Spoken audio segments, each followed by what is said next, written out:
Shalom shalom. Yesu ashimwe cyane aho muri, ndabasuhuza mu izina rya Yesu Kristo.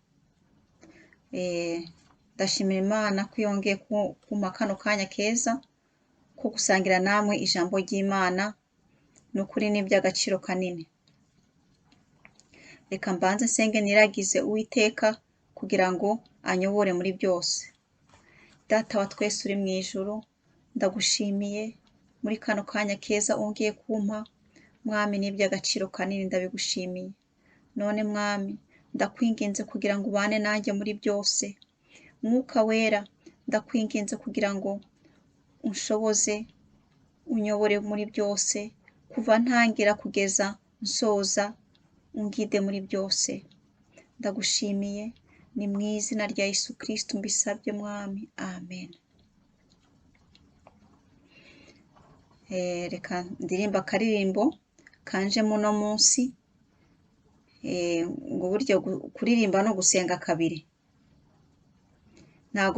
Kuririmba ntabwo bisaba ko umuntu aba azi kuririmba neza, ahubwo umuntu araririmba kuko uba wumva iyo ndirimbo igushimishije, kandi uba wumva uririmbira Imana yawe, kandi Imana birayinezereza ko tuyiririmbira tuyihimbaza. Ni iby'agaciro kanini mu maso y'Imana, kandi burya kuririmba ni ikintu kibohora ibintu byinshi biziritswe mu buzima bwacu. Urumva ko kuririmba ni ibintu by'agaciro kanini. This is my desire, to honor you, Lord, with all my heart. I worship you. All I have within me, I give you praise.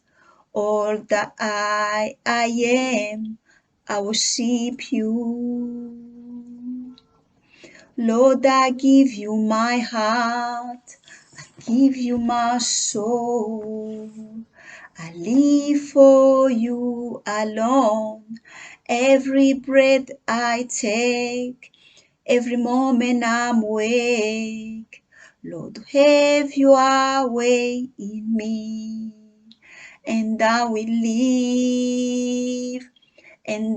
live for you. Lord, I give you my heart, I give you my soul. I live for you alone. Every breath I take, every moment I'm awake. Lord, have your way in me. Amen, amen. Turakomeza dusoma, mushatse mwafata ibitabo bya Bibiliya tukagendana hamwe, ariko Bibiliya na online birimo no mu matelefone yanyu ibirimo, ibyo nta kibazo gihari. Itangiriro igice cya 25 tugeze ku murongo wa 19 kugeza ku murongo wa 34. Umutwe w'amagambo uravuga uti: kuvuka kwa Esawu na Yakobo. Uru ni urubyaro rwa Isaka umwana wa Aburahamu. Aburahamu yabyaye Isaka. Isaka yari amaze imyaka 40 avutse ubwo yarongoraga Rebeka mwene Betuweli umwaramu w'ipadanaramu, mushiki wa Labani umwaramu. Isaka yingingira umugore we Uwiteka kuko yari ingumba. Uwiteka yemera kwinginga kwe.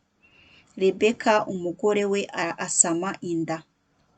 Abana bakiranira mu nda ye, aribaza ati: ubwo bimeze bityo, ibi bimbereyeho iki? Aragenda ajya kubaza Uwiteka. Uwiteka aramusubiza ati: inda yawe irimo amahanga abiri, amoko abiri azatandukana ahereye igihe azavira mu mara yawe. Ubwoko bumwe buzarusha ubundi amaboko, umukuru azaba umugaragu w'umuto. Maze igihe cyo kubyara kwe gisohoye, zari impanga mu nda ye. Gakuru avuka atukura ari cyoya nk'umwenda w'ubwoya, bamwita Esawu. Hakurikiraho gato afashe agatsinsino ka Esawu, bamwita Yakobo. Kandi Isaka yari amaze imyaka 60 avutse, ubwo Rebeka yabyaraga. Esawu aguza Yakobo ubutware bwe. Abo bahungu barakura, Esawu aba umuhigi w'umuhanga w'umunyeshyamba. Yakobo we yari umunyamahane make, yabaga mu mahema. Maze Isaka yakundiraga Esawu kuko yajyaga arya ku muhigo we, Rebeka we yakundaga Yakobo. Bukeye Yakobo ateka imboga, Esawu arinjira avuye mu ishyamba akoza. Esawu abwira Yakobo ati, ndakwinginze ngaburira ku bitukura utetse, kuri ibyo bitukura byawe kuko nkoza.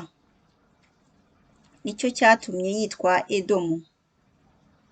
Yakobo aramusubiza ati, keretse twagura ubutware bwawe uyu munsi. Esawu aramusubiza ati, ubu se ko ngiye gupfa, ubwo butware bumariye iki?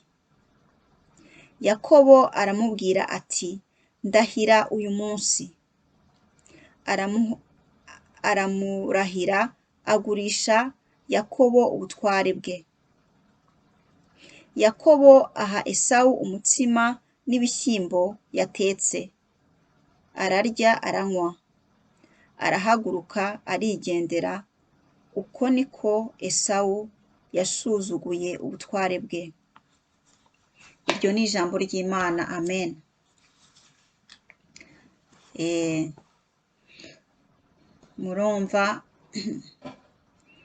Murumva ukuntu iyo histoire imeze. Ubushize twumvise ukuntu Aburahamu yatanze Isaka, Imana imuha umugisha. Isaka rero yari yarongoye Rebeka afite imyaka 40. Ariko Isaka na Rebeka babaye aho bategereje umwana barabura. Urumva ko ari agahinda kenshi kuba wubatse, uri umugabo ushaka umwana, uri umugore ushaka kubyara, ariko bikanga bikananirana. Murumva ibibazo bikomeye banyuzemo Rebeka na Isaka. Rero imyaka irakubita, 5 irakubita, 10 irakubita, 15 irakubita. Mbese bategereje umwana, nibwo Isaka yigiraga imigambi yo kwingingira Rebeka. Yingingira umugore we kugira ngo Imana ibe yabagirira impuhwe, ibahe urubyaro. Ariko nk'uko twabisomye mu ijambo ry'Imana, Uwiteka yumvise kwinginga kwa Isaka.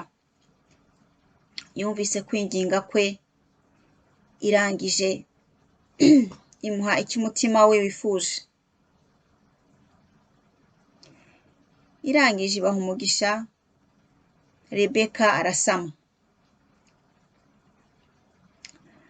Rero ni iby'agaciro kanini turasenga. Hari ugusenga no kwinginga, ibyo bintu ni ibintu bibiri bitandukanye.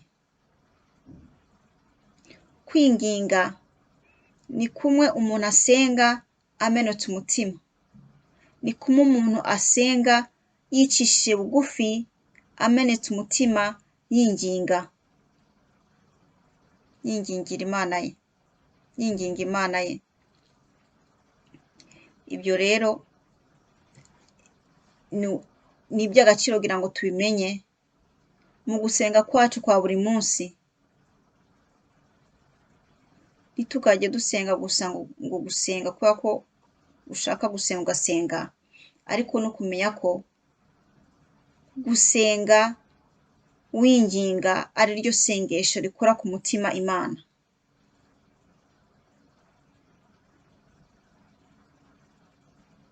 Imana ikunda ko dusenga twinginga, ikunda ko dusenga twicishije bugufiya.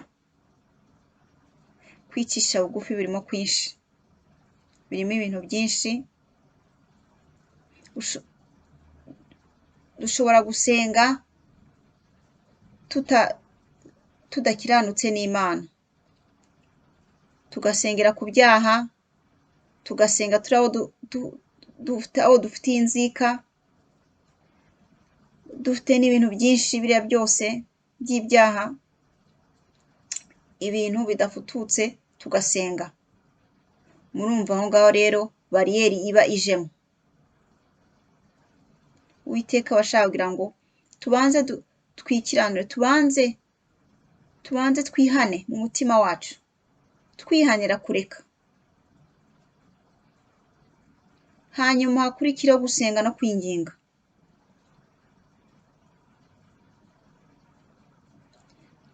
Iryo sengesho Imana ntabwo izabura kuryumva rihwanye n'ubushake bwayo. Ni ukuri izaryumva. Nuko Isaka yingingira umufasha we Rebeka, atwita ndetse impanga. Imana irabahezagira, ibaha impanga. Ariko mu gutwita kwa Rebeka yumvaga abana bakiranira mu nda ye, bagakirana akavuga se bino ni ibiki? Kuko yari umuntu wubaha Imana, nawe aravuga ati bino bintu ko njya kwibaza Imana. Aragenda abibaza Imana. Yabibajije Imana ati se, yabibajije Imana mu gusenga no mu kwinginga no mu kwicisha bugufi no mu gutegereza. Imana iramusubiza, iramubwira iti muri iyo nda yawe hari ubwoko bubiri. Hari ubwoko bumwe buzaruta amaboko ubundi bwoko. Urumva? Bombi bari abana be, ndetse bwari ubwoko bumwe, ari amaraso amwe, ariko Imana si uko yabirebaga. Imana yabonaga ubwoko bubiri mu nda ya Rebeka.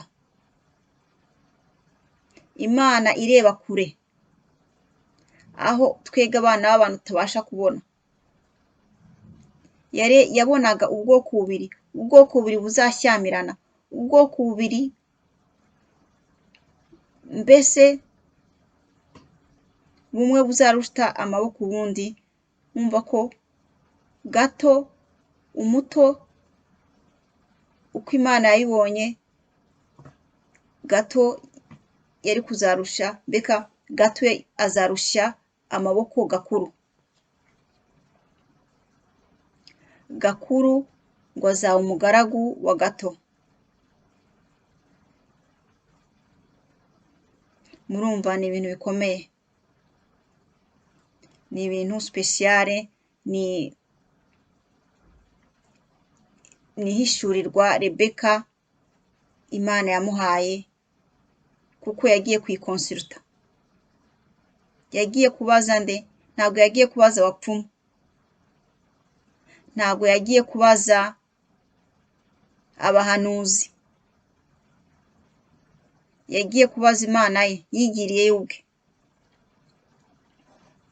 Bene data, mu buzima bwacu bwa buri munsi ni gute tubigenza? Iyo dufite ikintu tudasobanukiwe, twifuza ko Imana itubwira, twifuza ko Imana iduhishurira, tubigenza gute jyewe nawe?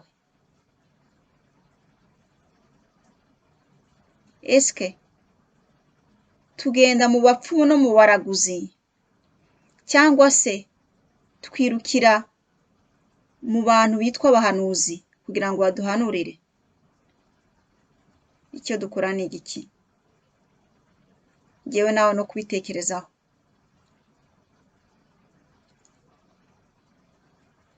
Icyo Imana yifuza ni uko tuyibaza ubwayo. Kuki turinda guca ku bantu kugira ngo tubaze icyo tudasobanukiwe kandi Imana ari yacu twese? Icyo kintu ntago mwumva ko ari ubwenge bukenya abantu tugira? Ukareba umuntu w'umuhanuzi ukamutinya ngo reka munyureho Imana imbwire. Ukareba umuntu w'umupfumu ukamutinya ati reka munyureho Imana imbwire. Ibyo byose ntago Imana ibyishimira. Icyo Imana yifuza ni uko tuyigisha inama ubwayo, tuyikonsulta ubwayo, kuko irahari, ihora idutegereje, ihora ishaka kugirira neza ubikwiriye. Imana igirira neza bose ni ukuri, n'abatabikwiriye ibagirira neza. Ariko ni ku karusho ku bayubaha, kuko bo abayubaha bahabwa imigisha n'ibindi birengeye Imana ibaha. Murumva rero hano ni ukwigira kuri Rebeka. Iyo mu buzima bwacu hari ikintu kitubayeho tudasobanukiwe, tugomba kubaza Imana ubwayo. Ntago tugomba guca ku muntu kugira ngo adusobanurire, kugira ngo atwingingire, kugira ngo atubarize Imana. Kandi Imana y'uwo muntu ni n'Imana yacu, ni n'Imana yawe, ni Imana yanjye. Urumva ibyo ngibyo ko ari ukuyoba? Murumva ibyo ngibyo ko ari ubwenge buke? Imana ishimwe yaduhaye rino jambo kugira ngo duhuguke, kugira ngo tuve mu bitotsi byinshi. Imana yaduhaye rino jambo kugira ngo ritubere umuyoboro, ritubere itara ry'ibirenge byacu, aho tugomba kugana n'aho tutagomba kugana, icyo tugomba gukora n'icyo tutagomba gukora. Rino jambo ry'Imana nicyo ubundi ribereyeho. Duhugurane, Mwuka Wera bidufashemo, hanyuma tubeho ubuzima bwiza bw'amahoro. Ni bangahe bagiye gukonsulta abapfumu? Ni bangahe bagiye kubaza abapfumu, bakabaza abahanuzi, bakahakura ibyago byinshi? Uretse no kubabaza, utanga n'amafaranga yawe kugira ngo baguhanurire. Ubuntu bw'Imana ntago bugurishwa amafaranga. Ubuntu bw'Imana butangirwa ku buntu. Imana yaduhereye ubuntu ngo natwe tugomba kugira gute? Tugomba gutangira ubuntu. Impano z'Imana ntago zigurishwa. Icyo kintu abantu tugomba kukimenya. Ntabwo impano z'Imana zigurishwa. Ibyo ni ibiteye iseseme mu maso y'Imana. Nuko rero dukomeje kuri iyi nkuru, abana baravuka. Esawu avuka atukura, afite ibyoya byinshi ku mubiri. Yakobo nawe gakuru bamwise Esawu bambe, ari we yavutse mbere gato, bamwita Yakobo. Ngo Yakobo yavutse afashe agatsinsino ka mukuru we.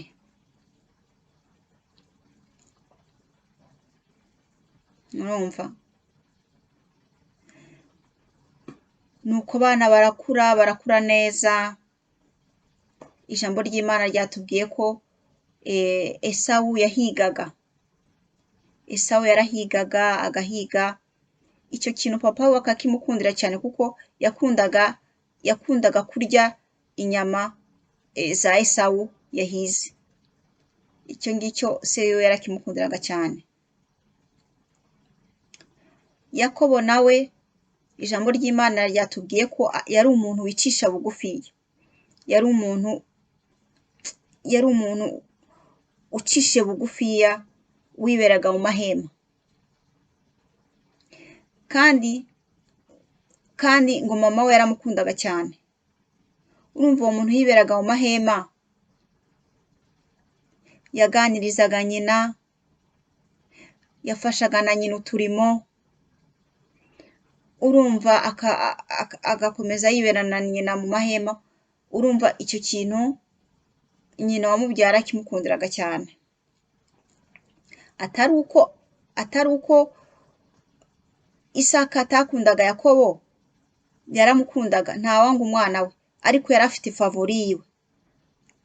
Ushobora kubyara abana ukagira uwo wumva akora ikintu cyakunezeza, ariko abana babo bombi barabakundaga. Nuko kandi Esawu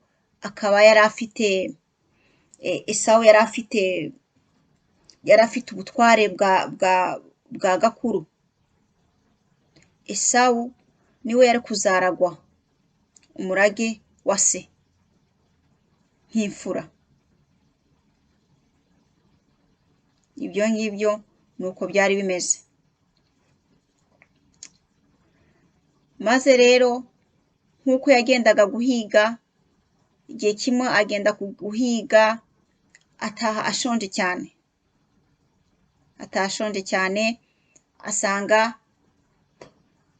asanga murumuna we arimo guteka, yumva kubera inzara, yumva yifuje ibyo biryo cyane, yumva yifuje ko murumuna we amuha ku byo yatetse. Hanyuma nibwo yavugaga ati, ese wangaburira, wamfungurira ko nshonje? Yakobo nawe yahise agira ikindi gitekerezo. Yaramubwiye ati, niba wifuza ko nkugaburira ku byo natetse, nawe umpe ubukuru bwawe, umpe ubutware bwawe, tugurane. Urumva icyo kintu ni ikintu kinini Yakobo yasabye mukuru we, ngo bagurane, amuhe ibiryo, hanyuma ubundi amuhe ubukuru bwe, amuhe ubutware bwa gakuru. Ni ibintu bikomeye cyane. Icyo gihe kubera inzara n'iki, ntabwo Esawu yarinze ahiga imanga, nta nubwo yanabitekerezeho cyane, hagati ubutware bwanjye buramarira iki ko inzara agiye kunyicira? Urumva se ubutware bwamarira iki? Ati rwose Yakobo ati, uyu munsi uvuge duhane amasezerano, umpe ubutware bwawe, nanjye ndaguhe ibiryo natetse. Nuko byagenze rero, nuko byagenze, arabumuha, aramurahira, bahana amasezerano, ararahira, amuha ubukuru bwiwe, amuha bambe ubutware bwe nka gakuru. Hanyuma ararya, arahaga, aragenda. Murumva iyo histoire naho twasomeye tugarukira uwo munsi. Murumva ukuntu ibintu ari ibintu bikomeye Esawu yakoze. Esawu yakoze ikosa ryo guhubuka. Bene data, iyo turi mu gahinda kenshi cyangwa tubabaye, dushobora gufata imyanzuro itariyo kubera iyo situation tuba turimo. Ariyo mpamvu atari byiza gufata imyanzuro cyangwa decision tubabaye cyane, cyangwa se tubabaye hari ikintu kitubangamiye, kitubujije amahoro. ni na kimwe iyo umuntu yishimye cyane. Ntago ari byiza gufata decision ako kanya, igihe kiragera tukanezerwa cyane, tukishima cyane. Rero ntago ari byiza gufata decision twishimye cyane cyangwa se tubabaye cyane. Izo ngizo ni situation zibiri tugomba kwitondera gufatamo imyanzuro. Kiki iyo umuntu ababaye cyane nk'uko Isawu inzara yaramuryaga, yafashe decision atabanje gutekerezaho, ariko kubera umubiri wamubabazaga, ubwo bubabare ntiyabwihanganira, we yaranavuze ati rwose inzara igiye kunyica, kandi ntacyo ari kumutwara, ntacyo ari kumutwara, iyo nzara yo kurihanganira. Ariko pe umubiri wamurushije imbaraga, arangije agurisha ubutware bwe kuri gatoya.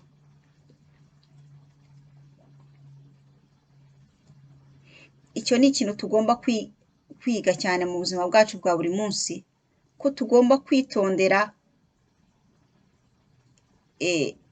isezerano, tugomba kwitondera decision dufata ari isezerano. Mbese uretse ni ibyo ushobora kubwira mugenzi wawe, ibishobora kugusohoka mu kanwa wishimye cyane cyangwa ubabaye cyane, ibyo ngibyo aho ngaho tugomba kwiga gukontorora, tukavuga ati tugategereza tukavuga ati ubu mbabaye cyane, ubundi mu gahinda kenshi cyane, ntabwo ari byiza ko mfasha decision. Tugategereza kugeza igihe wumva ufite balance muri wowe, ugaturuka, utanezerewe cyane, utababaye cyane. Aho ngaho niho uzafata decision, akaba ari decision y'ukuri. Aho ngaho niho uzafata imyanzuro, akaba ari imyanzuro ufatishije udahubutse. Murumva, Uwiteka adufashe cyane. Indahiro ni ikintu gikomeye. Amagambo tuvuga tubabaye ashobora kuba amagambo mabi. Iyo tubabaye ushobora gutuka mugenzi wawe kuko ubabaye, ushobora gufata decision uhubutse kuko ubabaye. Mbese hari benshi bazize decision bafashe kubera babaye, bari mu gahinda.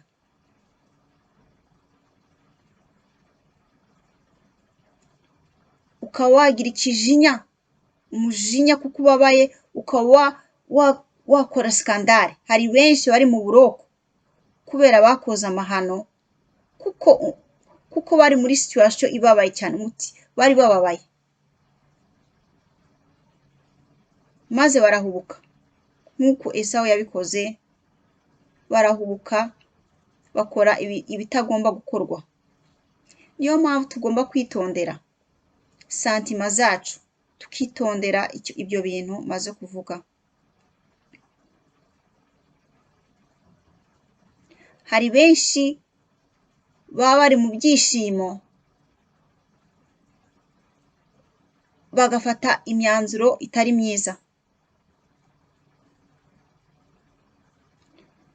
akemera nzaguha iki, nzakora iki, nzakora gutya, kuko nyine avugishijwe na santima y'ibyo byishimo bimurenze, akavuga ikintu ashobora kuregreta, kandi akaregreta, akavuga ikintu atazanakora kubera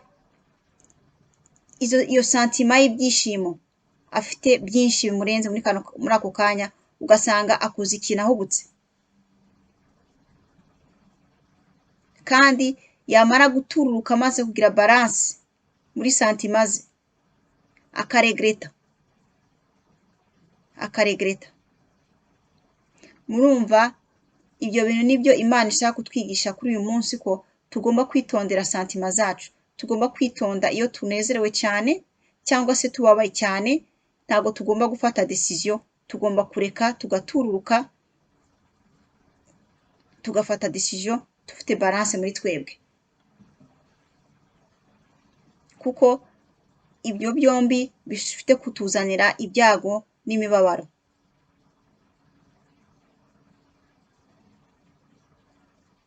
Uretse n'ibyo ni nko kwitondera muri ibi bihe bya none. Murazi ukuntu gusinya ari ibintu bikomeye. Indahiro isinye, gusinya ni ibintu bibiri bikomeye. Iyo wasinye uwo wasinye, ugasinya kontra y'akazi, ugasinya kontra de mariage, mbese hariya hose usinya wiyemeje, mbese ni nk'indahiro. Mbega ni nk'indahiro. Muri ibi bihe bya none akenshi indahiro tugira zikunze gukorwa cyane cyane mu buzima bwacu bwa buri munsi ni amasignature. Mbese iyo usinye uba warahiye nyine, iyo ndahiro aragukurikirana mpaka. Hawe umutemwe hatawe umutemwe, signature iragukurikirana. Murumva, Esawu na Yakobo bari bombi nta mutemo wari uhari,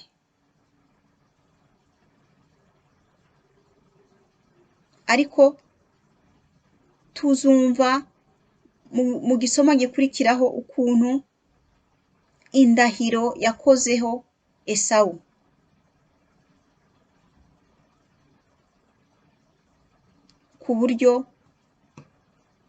ku buryo atari yiteguye nawe, ariko kuko yakoze iriya ndahiro byaramukurikiranye tu. Bene data, twitondere indahiro, twitondere gusinya, kuko ibyo bintu byombi biradukurikirana. Kandi niyo wemereye ikintu umuntu, ngo promesse ni iki? Promesse ni dette. Tuzajye twitondera icyo twavuze. Ikintu twemereye Imana, ifo kukitondera. Icyo nacyo ni ikintu kimwe gikomeye. Kwemerera Imana ati, Mana nunkorera kino noneho nzagukorera bino, nzagukorera bino. Aho uba wanze kurahira ni indahiro rega bagenzi, biba byamaze kurangira. Icyo kintu, ibyo bintu wasabaga Imana ikabiguha, yamara kubiguha pe, hehe na hehe, ya ndahiro ukaba wamaze kuyibagira, kandi ntukamenye ko iyo ndahiro irimo kugukurikirana.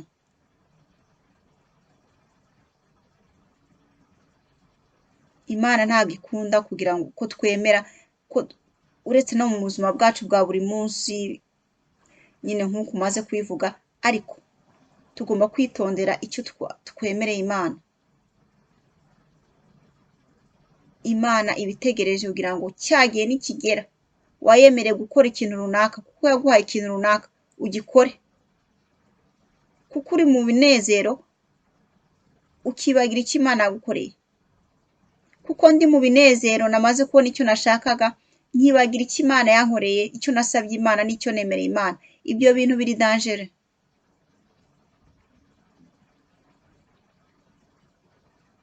Ibyo bintu ni ukubyirinda.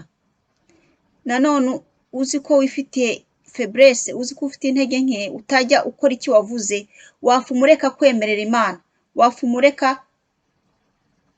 kugira icyo wemerera Imana, ukabyihorera pe. Ibyo birarutaho kugira ngo wemerere ikintu Imana kandi ntunagikore.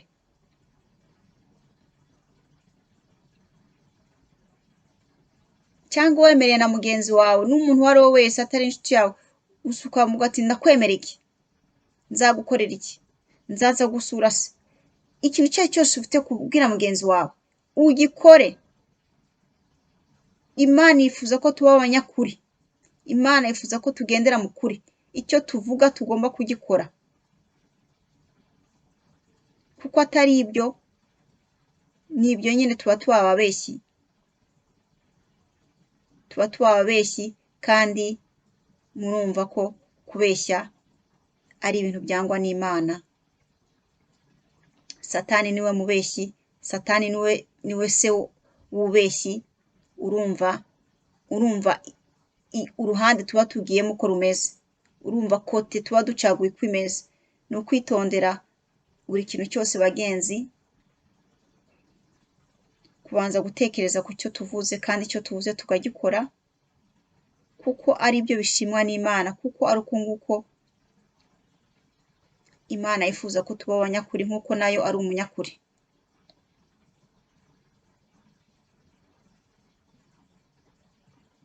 Nta kintu Imana ivuga idakora. Tugomba kwigana imico myiza y'Uwiteka. Tugomba kwigana imimerere y'Imana yacu. Data wa twese uri mu ijuru waturemye. Tugomba kwigana imimerere yacu. Uko Yesu Kristo yitwaye kuri iyi si. Tugomba kumwigiraho, tukagera ikirenge mu cye, kugira ngo tubashe kuba abakiranutsi, kugira ngo tubashe gushimwa n'Imana yacu, kugira ngo tutazajya dukoza izina ry'Uwiteka isoni muri isi y'abazima. Uwiteka abagiriye neza, ni ukuri Mwuka Wera akomeze abaganirize kuri iri jambo tumaze kuganiraho, hanyuma Imana nishoboza ubutaha tuzongera tuganire ku byanditswe byera, dukomeze duhuguranye uko Imana izajya ibishoboza. Amahoro y'Imana abane namwe mwese. Uwiteka akomeze abarinde umubi, abarinde ubugome n'umujinya wa Satani. Ubuntu bwayo bugendane namwe iminsi yose. Amen, amen. Shalom.